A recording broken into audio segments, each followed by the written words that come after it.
You'll remember during my review of Wrong Turn 2, I said they did a thing with characters where you don't really know who's going to make it because some people seem more like maybe important than they really are. The same can be said for Wrong Turn 3.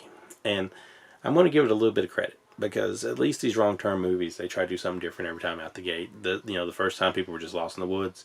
The second time people were trapped in the woods doing a reality show with a bunch of, the killers. And then this time around, it's a prison escort, that gets hijacked and they wreck, and now the bad guys are in the woods with some cops, and there's some other people in the woods too, and it's that. But even though I don't think it was a thing at the time, that feel you get when you watch sci-fi original movies. This feels like a sci-fi original movie. The first time I ever seen part of this was on Sci-Fi Channel, and I thought Sci-Fi produced it. That's how in line with everything that they've ever done that this movie actually is. This came out in 2009.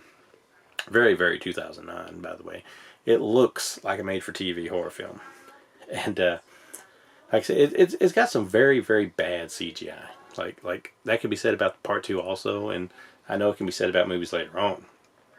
But it can definitely be said about this one. There's some terrible CGI in it.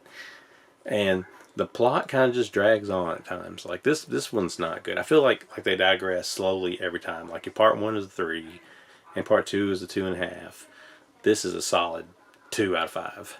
And that's generous in some regards. Because up to a certain point, you could say maybe it was a decent film. It may be worth a watch at some point.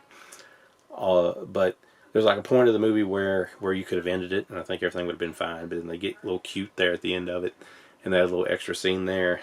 And I think it kind of ruins the goodwill that the rest of the film built up. I think it's pointless. And since I think they went to prequels after this one, they made it all the more pointless. So, Wrong Turn 3, almost a decent watch. It may still be an okay popcorn horror flick if you got nothing better going on. But it's got bad CGI. And it does some stuff with the plot that's just done for the hell of it. And it kind of ruins the rest of it. So, not one of the best. And it's probably downhill from here. So, we'll see.